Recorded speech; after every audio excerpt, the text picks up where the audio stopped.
شکریہ یا کرامت و یا کنستائن. میں چاہتا ہوں پلیز سامنے آ جائیں کہ کبھی بھی اس ملک کی تاریخ میں کسی بھی پارٹی کے لیڈر نے اپنے لوگ جن کو ٹکٹس ملے ہیں ان سے اس طرح کی باتیں کی جو میں آپ سے کرنے لگا. تو اس لیے میں چاہتا ہوں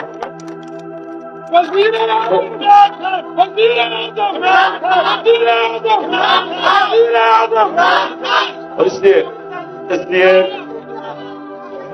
شکریہ. میرا مقصد آج آپ کو بلانا بڑا خاص مقصد ہے. ذرا مہربانی کر کے تب خاموشی سے سننا آپ کی میری بات, خاموشی سے, آرام سے, تحمل سے, خاموشی سے, کیونکہ ہمارا ملک اپنی تاریخ کے اس مرحلے پہ کھڑا کہ یہ دونوں طرف جا سکتا ہے. یہ وہ جو پاکستان کی خواب ہے جس کے لیے اتنے لوگوں نے قربانیاں دی, یہ اس خواب کی طرف بھی جا سکتا ہے اور یہ تباہی کی طرف بھی جا سکتا ہے. نماز میں ہم یہ کہ اللہ سے مانگتے ہیں کہ اللہ ان کے راستے پہ لگا جن کو تو نے نعمتیں بخشی, ان کے لیے جو تباہی کے راستے پہ چلے گئے. ہر وقت انسان کو ان دو راستوں کے اندر فیصلہ کرنا پڑتا ہے. نماز ہی آپ اس لیے پڑھتے, نہیں تو نماز کیوں پڑھے؟ نماز میں تو اللہ سے ایک چیز مانگتے ہیں, باقی تو اس کا شکریہ ادا کرتے ہیں, اس کی تعریفیں کرتے ہیں. مانگتے تو آپ وہ راستہ ہے جو انسان کی عظمت کا راستہ ہے, وہ نہیں جو تباہی کا راستہ ہے. اس سے بچانے کے لیے آج ہمارا ملک ادھر کھڑا ہے. یہ یاد رکھیں کہ آنے والی اس ملک کی نسلیں اگر آپ اس جدوجہد میں کامیاب ہو گئے تو وہ آپ کو وہ لوگ سمجھیں گے کہ جنہوں نے قائد اعظم کا پاکستان بنایا. اور اس لیے آپ کی یہ جو وقت ہے اس کی اہمیت آپ نے اب پہچاننی.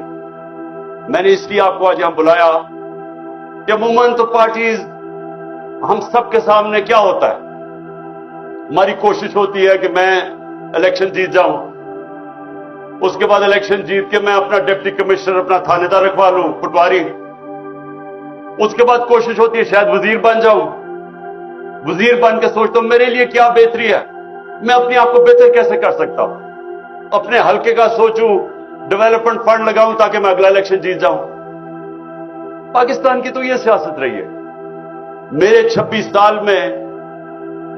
میں ہمیشہ دیکھتا رہا کہ ہماری کیوں نہیں لوگوں کو سمجھ آتی کہ ہم کیوں پیچھے رہ گئے, دنیا آگے چلی گئی ہے. میں نے 26 سال میں کیا دیکھا کہ ہندوستان ہماری آنکھوں کے سامنے آگے نکلا.